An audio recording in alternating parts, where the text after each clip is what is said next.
Okay, today we are here with Jay at Sweet Life Farm, and our focus today is bees, but other things that he does here on the farm. So Jay, why don't you tell us a little bit about when you got your farm started and how did you get started? I got out after the military, and my wife wanted to be a farmer, and I really hadn't done much. You know, I was always a city boy, so the farm life was definitely for me. It was just, we started out up in Michigan on 20 acres the first time with some horses and chickens and pigs. And then when we moved closer to my work in Lansing, we got 25 acres, and then we started getting, you know, all kinds of stuff. And that's when I got into the bees.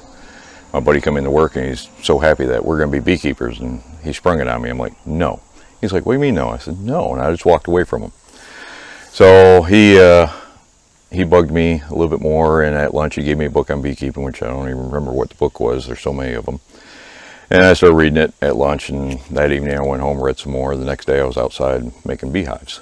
And came back into work after my off days, and I was like, so when are we getting bees? He's like, this Friday. And I don't suggest that to anybody, jumping right into it. Do some research. I lost one hive that first year just because I didn't know what I was doing. The other hive did really well, and I still have those genetics in my bees now. Learn as much as you can, do everything you can. We now do pretty much anything and everything. We are self-sufficient and live off the land. Okay. So what all do you have here on the farm? Just, we'll take a tour in a minute, but give us an idea of the kinds of things you have to be self-sufficient. Big garden, a couple greenhouses. One was through boy, I can't even remember. Grow Appalachia.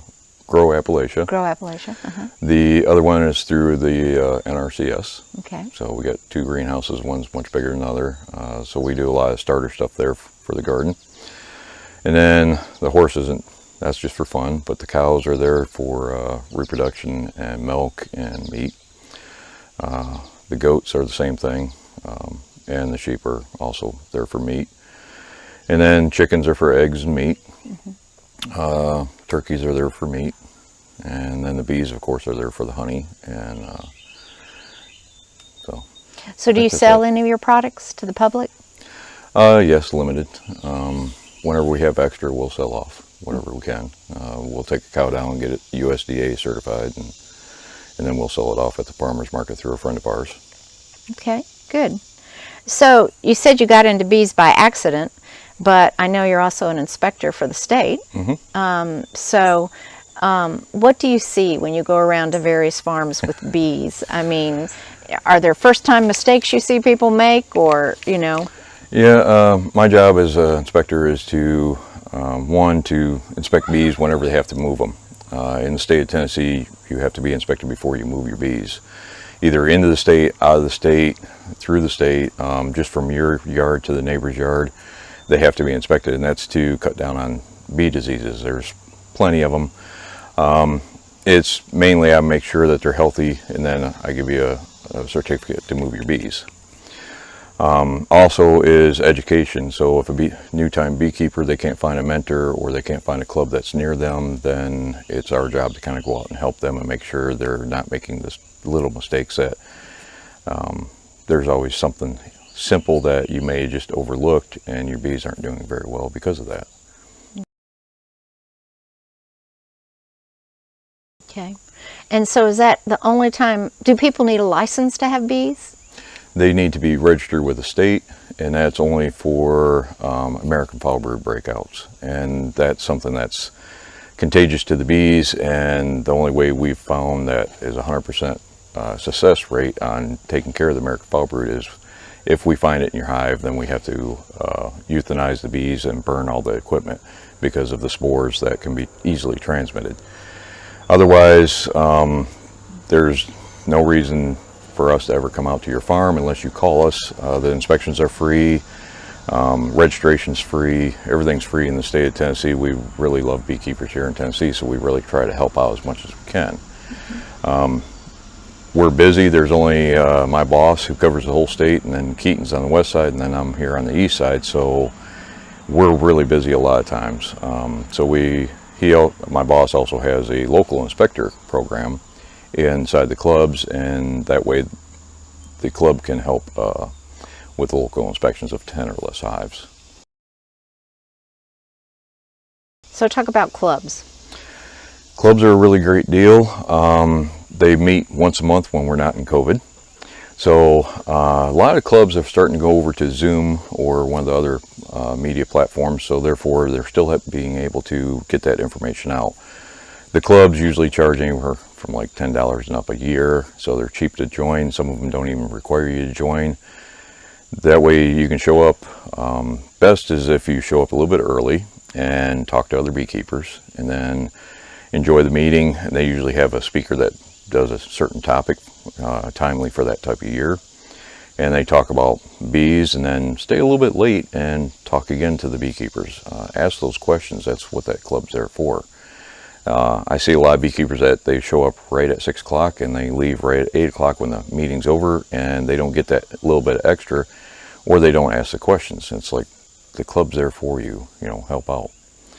And then also there's conferences and conventions. It's great to go to those. I run the honey convention, but due to COVID we had to close it this year. But there's many other conventions. Some of them are going online. I think Georgia is doing theirs online now, so we're getting used to the COVID. So, how does somebody find a club? You can go to the Tennessee Beekeepers Association website, and they have a link on there for local clubs, and just click on there and you can go through. There's a map, or you can read every single club if you like. Okay. So then the convention, is that a state convention that you were talking about? There's a Tennessee Beekeepers Association conference. Okay. That's in the fall, and then the honey convention's in the spring, and that's a private organization that I run. Okay. Okay. And where is that usually done in the state? Tennessee Beekeepers is over in Cookeville. Ours is here in Knoxville, and I'll bring in 25 to 27 speakers, about 20 plus vendors, and then it's 2 days worth of classes that you can just pick and choose whichever class you'd like to go to. Okay. Okay, we're down at the hives, and Jay's going to kind of walk us through what he has here, the equipment that he has, the pros and cons of things that he's used. So Jay, take it away. All right, so I mainly use Langsdorff hives. It's because trees naturally want to move up. As you can tell, there's a tree over here and there's one behind me. They like that column that goes up and down. In the front of the entrance there towards the bottom, you can see the bees. That yellow stuff that they've coated it as propolis, it's the sap that comes out of the trees, and they use it as part of their external immune system. As far as that goes, it's antibacterial, antifungal. When you find it in the hive, you can, if you get like a clump of it, you can scrape it off and you can put it in your mouth and eat it. It's good for your gums, your teeth, your intestines. It's everything inside the hive is edible. So the propolis is edible, the honey is edible, of course, the wax is edible, and even in some cultures they eat the bees. So, but back to the bees like to go up and down, and so the Langsdorff is better in Tennessee as far as I'm concerned. You ask a beekeeper and you get all kinds of different questions from each one. But these two trees, I'm trying to get the bees to move up. Well, the one I'm trying to get move up, this one I'm trying to get them to move down. I'm trying to get them out of there naturally instead of, otherwise I'm going to have to split that hive open and get all the bees and put them in a box. Because in Tennessee, it's actually illegal to have them in a tree like this, because if there is that American foul brood I mentioned, if it's in there, we have to destroy that hive to just check on them. Where all the other boxes, we can just pull the frame out, look at it, and then put the frame back in. We're not destroying their work. So why do you have these trees? This one, well, where'd that come from? Oh, the tree fell down in the gentleman's property, and he knows there's bees in there. Well, actually, it's illegal to kill bees, honeybees. So he called up and he asked me if I wanted to come get it. Sure, I want more bees. So I went over there and I figured out kind of where they were. I cut both sides and I brought it home, and now I'm trying to get those bees to move down. This one was next to the church and people were getting stung. So cut off the top, found the bottom, cut off the bottom, brought it here. Another gentleman just down the road, I was there last night, and a big maple tree fell across the right next to the gate where the cows go through, so he can't cut it up, so I get to go down there. I went down there last night, I cut up the tree, and I'm going to go back today once they've all consolidated back into it, and I'll bring it home tonight, so then I'll have another tree I'm trying to get the bees out of. To get them out of this time of year is really bad time of year because we're so late in the year, there's not much of a honey flow going on.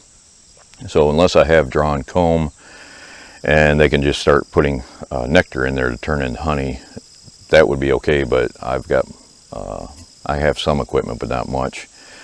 So in the spring is when I'll split it open, and that way the spring flow will be going on really good, and they can bring in all that nectar. And it takes about 8 pounds of honey to make 1 pound of wax, and they have to eat it, they have to excrete it on their abdomen. Another bee comes over, pulls it off, so it's a lot of energy that they consume and a lot of time. So if I did it this time of year, they wouldn't have a chance to build up enough of resources and stuff to get through the winter.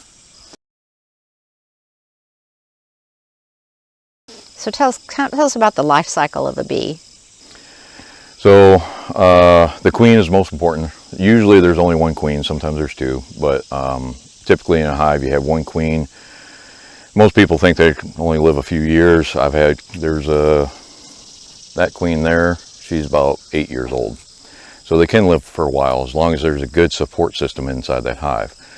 The support system is not the drones, which are the men. They don't do anything. They just eat, and they look for a virgin queen to mate with. So otherwise, the drones don't do very much in the hive. They don't clean, they don't take care of anything. They're just there for mating. So come winter time, they get kicked out. If they come back, then the girls chew their wings off and kick them out again. They either starve or they freeze to death. They're useless other than mating. The workers are the females. They do all the work. They guard the hive, they tend to the brood, which is the baby bees. They bring in the nectar, they put the nectar, they fan it to make it into honey because the nectar has too much moisture in it. They get the pollen, they bring that in, they do everything. They clean the hive, they do everything. That's why they're called workers. Okay. And so how long do workers live? In the summer, usually about 30 days. They actually work themselves to death. If they know they're close to dying, they'll fly outside the hive and die. Sometimes they die in the hive, and that's where the other girls will grab a hold of them and fly them out, and they try to get at least 100 yards away. And that way there's not a bunch of dead bees in front of the hive where skunks or raccoons or some other animal will come up and start eating, and then they realize there's a nice hive there. So I have a cage back here that every once in a while skunks will find my hives. I have them up high off the ground. That way the skunk actually has to get up on the hive, and the bees have a chance to sting the underbelly and get it away. The skunks will scratch on the hive, and the bees will come out to defend the hive, and then the skunk will eat the bees. And then when you come down the next day, your bees are really mad and you have no idea why. Look for scratch marks on the front of the hive. There's frogs will sit on the side of the hive and just eat the bees as they're coming and going. So. Okay. So I noticed you don't have a lot of flowers right next to this. How far will bees forage out? We used to think about 5 miles during the dearth, which is dry season, which is kind of, well, not this year, it's been raining like crazy, but usually this time of year it's really dry, and the bees will fly up to 5 miles. New research says they'll go up to 8 miles, but the 8-mile point is even if they fill up on a full nectar source, by the time they get back to the hive, they've ate every bit of that honey just to get back to the hive to keep their energy going. Typically, a bee goes within about 1 mile to 2 miles is their max range. Okay. And so, yeah, my flowers are way up by the house. There's flowers everywhere. The trees will bloom. Mm-hmm. Typically, bees like to eat flowers off of trees. So when you plant a nectar garden, what you want to do is plant a few trees and then plant flowers underneath that. That way you get the most yield. If you're just doing flowers, it's great for the bees, but the bees would prefer trees so that the birds won't peck them off as easy. It's very easy for a bird to just swoop down and pick off bees. So the foraging on the ground is kind of their last ditch effort to grab anything. But they know what they need, and they'll actually fly over certain blooms to get to another nectar source, just because that's what they need for their the vitamins and minerals in that nectar source. And in each side of each cell, they'll only put apple blossom in that cell. They won't mix two different flowers in one cell. Okay. So when you go out and you buy somebody and it says it's clover honey, is it clover honey or? Clover honey is really easy because it's almost always blooming, so Right. it's easy to tell. If you get the orange blossom, they usually move their hives into the orange blossom or into the orange grove. If you get like the sourwood blossom or the sourwood honey, they'll move their hives up there, and as soon as the sourwood starts to bloom, they'll put the boxes on there. And then as soon as you see the last bloom kind of close up, you pull that off and you extract just that box. Most of the time it's that flower. Okay. So you're starting out. Tell us what you would buy. What are the things you would get? All right, so you want a bottom board, and that's that thin board on the bottom. You want, you'll see a mixture of deeps are the 9 5/8, and then the mediums or the Illinois supers, and that's the problem with, there's a big learning curve when you're first in the bees because everybody calls them different things. The bigger boxes, they'll call them deeps or brood boxes, but the mediums, they'll call them medium supers or Illinois supers. I like having all mediums because it's easier just to grab equipment, but you'll see I still have deeps out here. Typically, you start out with 2 deeps, and that's where your brood will stay, and that's all the baby bees. And then above that, you put the mediums, and that's your honey supers. Every hive will be slightly different, so you always want to have a little extra equipment on hand. So to start out, you want the bottom board, at least one box where you're putting the bees in, and then an inner cover and an outer cover. And then you want to have a hive tool. You want to have your bee suit. If you can, work them without gloves. You'll get stung less, actually. The gloves, you can't feel the bees underneath it. You'll start squishing little girls, and they get mad, and they'll start stinging, and then you make an angry hive. So always have at least one more box than you think you need, because you'll be amazed sometimes one queen will just build up like crazy. And I've had a hive that's this tall hive here, I've broke down 4 or 5 times just this year because she is such a great queen. And her daughters over here in each one of these little boxes, that was from the spring, and I need to add a box now, but they're just not building up quite as well as Mom does. And Mom's actually older, which each year she lays less bees, but for some reason she does great. So when you say break down, what does that mean? When you said you broke. I go in there and I'll find eggs, and since I usually leave her in there in that hive, I'll either find eggs and move them out into a new hive and let them make a new queen, or I'll find the queen and I'll take her out, and then the original hive will have to make a new queen out of those eggs. So how often do you harvest honey? When I usually do it once a year. Once a year, and what time of year is that done? Typically in Tennessee they do it like about mid-June. I like to wait until after the honey, or there's a honey flow in the spring, and then we usually have the dearth about this time of year. And then in the fall, we'll have a fall flow. I like to pull my honey off in the fall because that way I can tell how much honey can I actually take off. A lot of people will take off that honey during the dearth because they don't want the bees eating up the honey, and then they'll feed them back sugar water. And everybody does things their own way. I don't feed my bees sugar water. They make that honey to get them through the dearth and to get them through the winter, so I let them have it to get them through the dearth. And my bees are very healthy. I rarely ever lose bees, and I think it's mainly because of their diet. You know, if you're feeding them sugar water, it's just carbohydrates. So therefore, they have the energy, but they don't have the vitamins, the minerals, the amino acids, the enzymes to make a good, healthy bee. So talk about the benefits of honey. There's all kinds of benefits. Honey is considered a superfood because people say you could live on honey alone.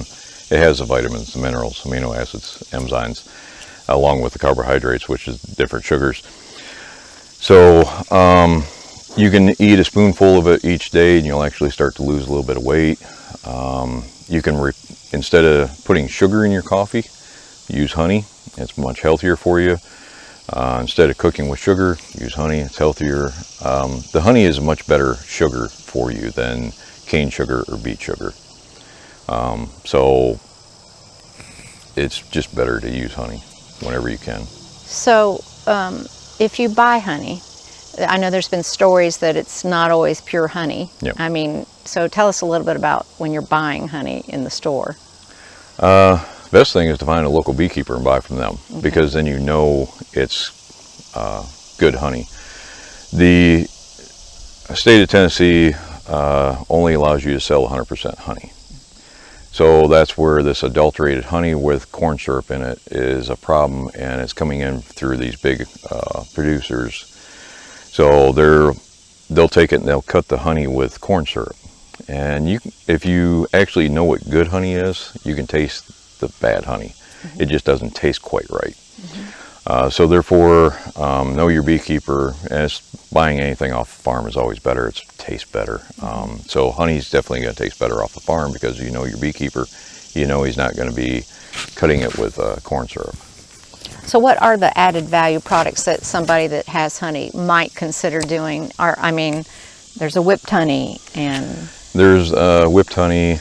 You can get into the different types of honey, like the, the orange blossom, which nobody has here in Tennessee. So if it says local honey, it says orange blossom, there might be a problem there.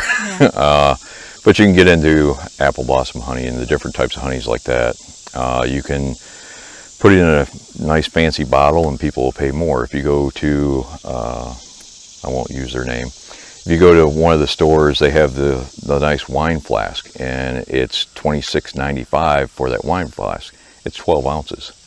You know, I sell 2 pounds for $25.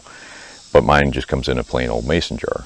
You can put them in glass jars, you can put them in plastic jars. I like the glass jar, it preserves the taste better. Honey never goes old, so if you find honey that's crystallized, just put it in some warm water and let it liquefy back up.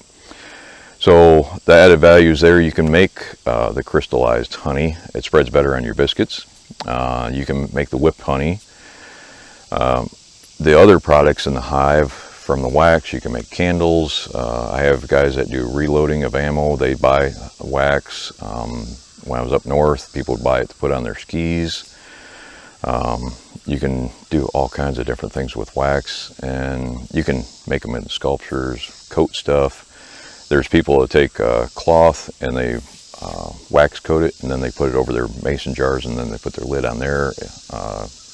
Another lady, she would coat her bandanas with wax, and then she would wrap her sandwiches in that, it would stay fresh. So you can use wax for many things. You can get pollen traps, and you can sell pollen. That's really good. So usually people like to sell honey. They think that's where they're getting their most benefit. You can actually make more money off the wax. You can make even more money off pollen, and you can make more money selling bees. And then if you get into making queens, you're going to make even more money off of selling queens. So if you're trying to make this as a profit, then the best profit is going to be actually selling bees, because everybody wants bees. You will never run out of people that want to buy from you. So if you talked about the equipment needed, but where do you get your bees then? After you've bought your hives and everything that, I mean, are there certain places that are preferable, or? You can get them from Rural King or Tractor Supply, but you really don't know what those bees are. They're just buying them to resell them. There's other resellers here in Tennessee. As best is if you can contact a bee club and see if they have a list of people that actually sell bees locally. And that way, again, you're buying from the beekeeper, not somebody from Georgia that you don't know really what the bees are doing.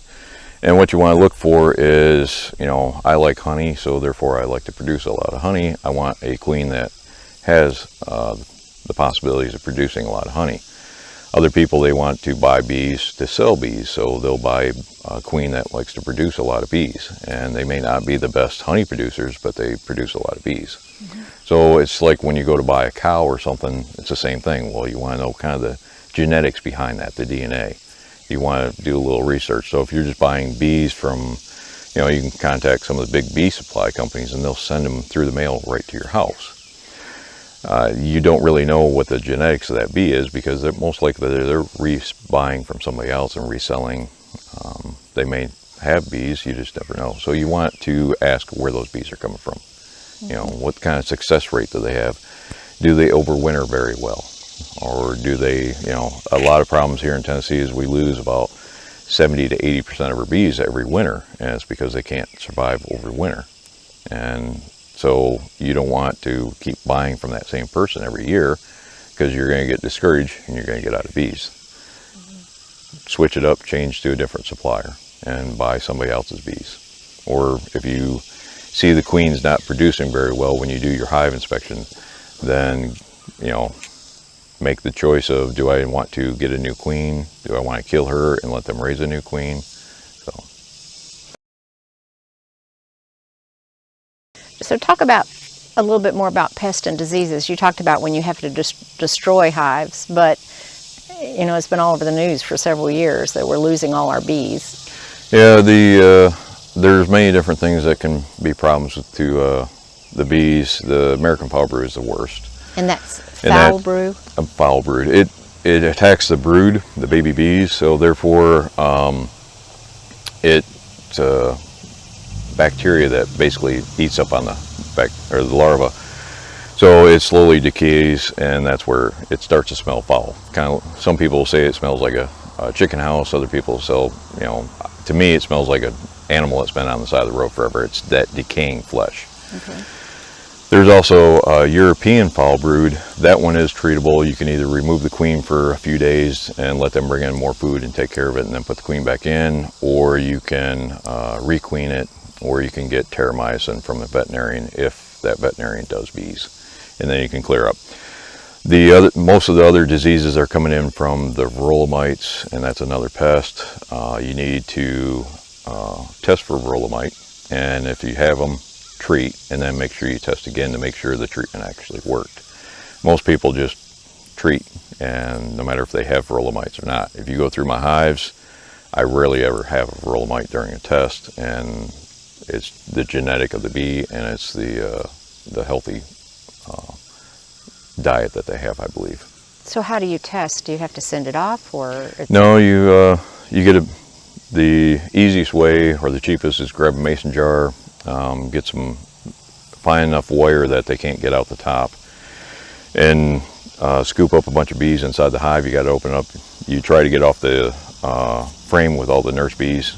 Pull that up, you get about a cup's worth of bees, so 300 bees. You get in there, you pour a bunch of sugar in there, and then you shake it up until they're really mad, and then you shake out the sugar onto a white piece of paper, and the mites are kind of brownish red, and they'll stand out. A better way is to do it with alcohol, but you're going to kill the bees, but you're going to also kill all the mites and make sure all the mites come off the bees. And then again, you count the mites. Okay. And you talked about the medicine has to come from a veterinarian? The terramycin does. Okay, so that's for European foul brood. Okay. The other ones you can just order out of a bee catalog or off of online, and you can, there's many different medications that you can put in there. It's just whichever one you feel is most comfortable. Okay. So overwintering bees, is there tricks to that? I like to make sure they have plenty of honey, because that's what they're going to survive on. The burr comb, that is basically honeycomb that they build wherever you don't like them to build it, basically on the sides of the frames or wherever. This time of year, I don't scrape off any of that burr comb between the frames going up and down, because that's kind of a ladder for them to climb up. And a lot of people, they'll have honey above their bees, but the bees are down here on the frames below. And if you look at, they're in a temporal state, which they're almost in a full hibernation. They're very slow moving. So if they get to the top of the wood frame, and then there's a dead space, and then the bottom of the next wood frame, they have quite a bit to leap over. So if they're barely moving and they got to get up there on that honey, and they have to use their body heat to warm up the honey to be able to eat it, so you're creating a whole lot of stress for them. I like to leave in that burr comb so that they have that natural ladder, so it's easier for them to climb across. So there's no need to insulate the hives in the winter, or? Not in Tennessee. Not in Tennessee. No. The best thing is just to have a windbreak, like you can see mine's down here inside a little cove. The wind really doesn't come down in here. As you can tell, we're all really hot. But if you have your hives where you're getting a lot of wind, you want to get that windbreak, because that wind will come through there pretty quick. And if you have a screen bottom board, then the wind can come up inside the hive and chill off the hive and make it very cold for them. So what's the most challenging thing that you find with bees, and then what's the most rewarding? Most challenging, keeping them alive. The varroa mites are a big problem for many, many people. There's also small hive beetles. If you get up into the mountains and stuff, then you start running into bears and stuff like that. So keeping them alive, keeping them healthy is usually your biggest obstacle to get through.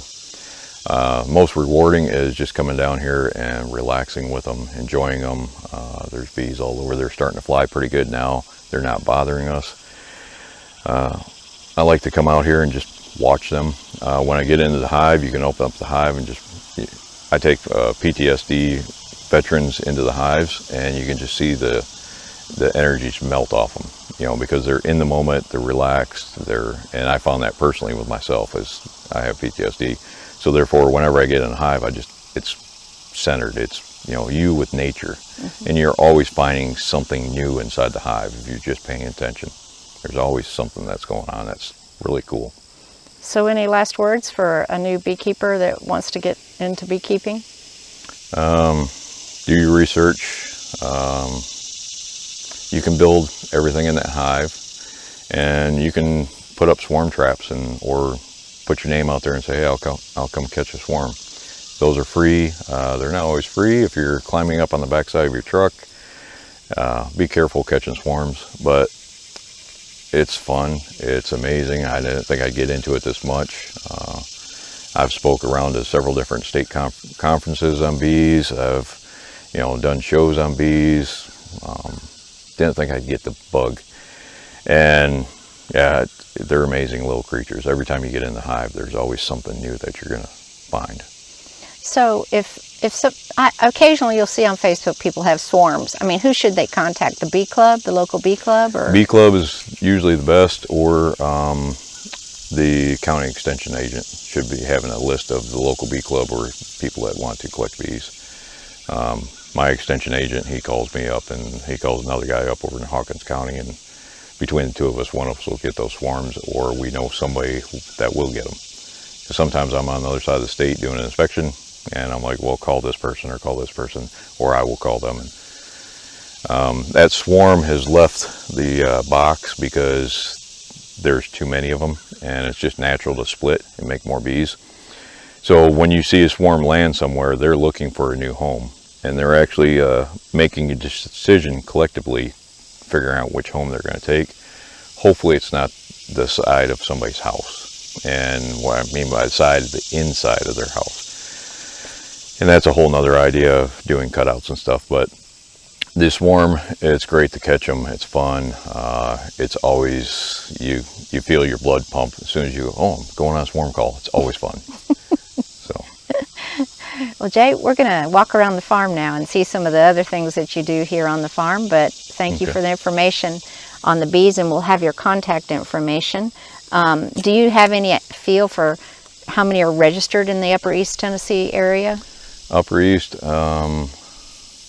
there was about, I think there was about 500 people registered in Upper East. In East, there's about 16 to 1700. I can't remember the number statewide, but there's a lot of beekeepers, and there's a lot of people that are not registered. We're not going to come look at your bees unless you ask us. Yeah. We just want to make sure if there's ever that American fall brood, we can find you. We'll set up an appointment, and with you to be there with your bees. We'll make sure your bees are healthy so that we can move on and make sure everybody else's bees are healthy. We don't want that stuff to spread. Does TDA have any financial resources for bees? There's the Tennessee Agriculture Enhancement Program. If you qualify, then you can get up 35% of your money back. If you take the course through University of Tennessee, you can get to 50% back from you. And I did that a few years ago, and I expanded my operation. I got the extraction equipment, I bought more hives, I bought more bees.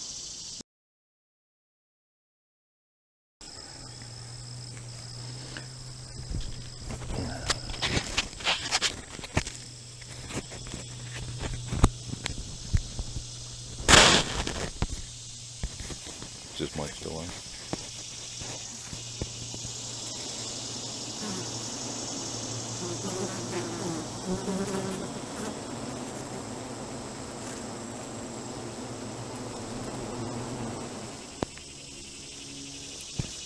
There was one that just went in with pollen on her rear legs. Oh, get one, girl. Come on, come back. Why did you run me? Come on. Get off. There you go. Okay, so we're walking around the farm now, and as you heard Jay say in the beginning, they pretty much produce everything they need here on the farm. So he has several different types of livestock. So Jay, tell us about your livestock and why you raise the different ones you have. Well, the sheep here are hair sheep, and even though they don't look like they're shedding very well, they do shed that wool off. And so we started out with soy sheep because they were the most natural sheep. But we started out with those just because they were smaller and they didn't have any, or they're much more resistant to disease. And then through the years, people have given us sheep and stuff, so we got a couple of Jacob in there, and then these here. So we just keep trying a little bit here and see what works better. The wool sheep are great, but excuse me, the wool sheep are great, but as we get older, you know, my back hurts and I can't sit there and shear them all the time.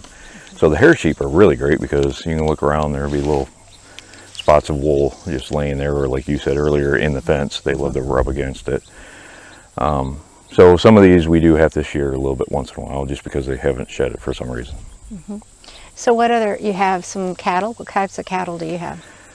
We have, I think all our Pinzgauer are gone, but we have a dog. We have a little bit of line of the Pinzgauer left. We have a belted Galloway. We prefer the Dexter and the mini Zebu. The mini Zebu have definitely a smaller footprint on the ground. The Dexter have that smaller footprint, so it's nice. They don't tear up the pastures as much. You can put more of them per acre. They're just a great homesteading type animal because they don't get that big, and they're dual purpose. You can, at least the Dexters are dual purpose. You can get the milk and the meat off of them. The Zebu are kind of flighty because they haven't been for thousands of years, I guess, with man. They are a little bit more flighty. They like to run off. They're a little more skittish, but the Dexters, you can walk right up to them and they're basically a pet at this point. We've had that one girl for close to 20 years. So you're growing all your animals for meat, primarily for you, or the milk. Do you milk? I don't, but my wife does. Okay, okay. All right. The kids will milk, but yeah, we get the goat's milk and the cow milk, and you know, make cheese out of that or just drink it straight. It's better for you because it's right off the farm. I've always had headaches from store-bought milk because they homogenize and pasteurize it. And so with the raw milk, I don't get the headaches. Okay. All right. So let's talk about the things you grow here. Okay. So we'll walk over to there's elderberries right behind you. Yeah. And so my wife will make jam and syrup out of that. They do really well. They took over like crazy. Yeah, they will. And then we can go down by the banana trees, I guess. Okay. Okay, so here's something you don't see very often. So Jay, tell us about your banana trees. Banana trees, if you keep them down to 3 main banana trees, then you usually can get some bananas off it. This is the bloom that never opens, but it just keeps coming out. And then all the little bananas, these are the little bit older ones that the flowers already fell off. and they just keep opening and opening, and you keep getting more bananas. I haven't ever got them to be huge and ripe, but they are getting there. They do get pretty good. And this is nice and hard. You can eat that bloom. The stalks you can eat. Pretty much, again, everything with the banana trees, like the bees, you can eat everything that's in them. And these come back every year. Yep. And I don't dig them out because that root ball is huge. I just let them be. They'll die back. The husk around it will protect it over winter, and then they grow back. There's more banana trees that I keep splitting them off. All these I keep cutting off, and every time I cut one off, another one springs up. They're very tubular, so they just keep growing like crazy. So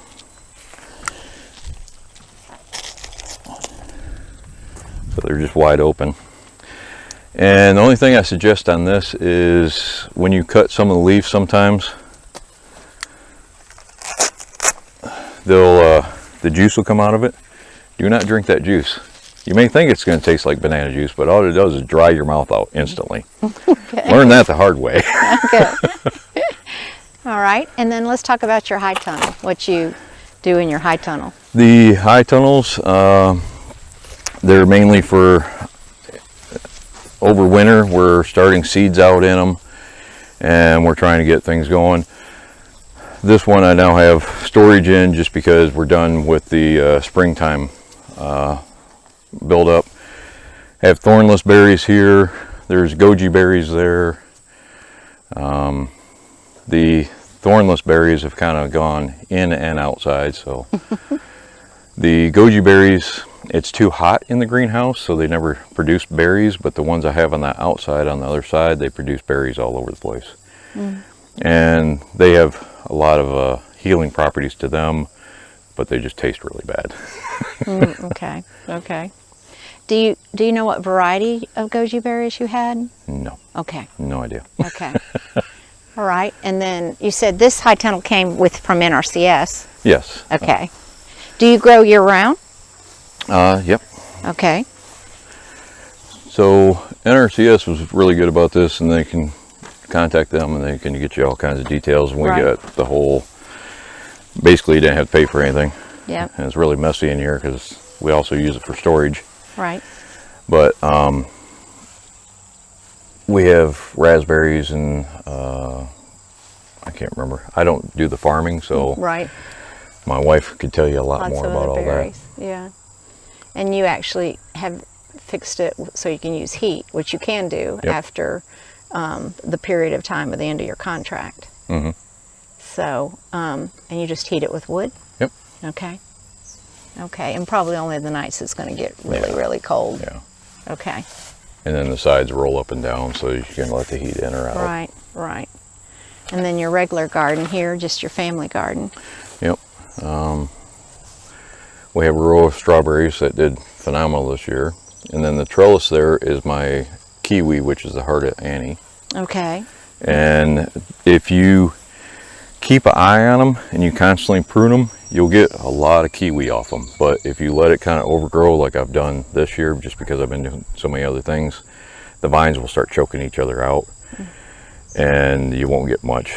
But there is still some kiwi in there. And I have some kiwi in 2 other spots. Okay. So you usually only need 1 male for every 8 females. Okay. And they're wind pollinated. Okay. And you said you have fowl, chickens and turkeys? All kinds of different chickens. Have a few problems with fox this year, so we have a little less chickens than we usually do, but those are mainly our egg layers. You know, there's always that difference between meat and egg. And then our herb garden is just full of all kinds of different herbs and stuff there by the house. And asparagus is growing out. And then solar power, we run mostly off the solar power. Okay. But it is grid tied, so that, you know, in case we need the grid for any reason, or we just sell back a lot of the energy to the grid. Okay. And how long have you been here in Tennessee? 10 years. 10 years. This is a lot of work in 10 years. Yeah. Unfortunately. We've done a lot. Well, we certainly appreciate you having us out today and letting us come talk about bees. In a minute, we'll have Q&A and people can ask you more questions. Sounds great. Okay, thank you. Thank you for coming out.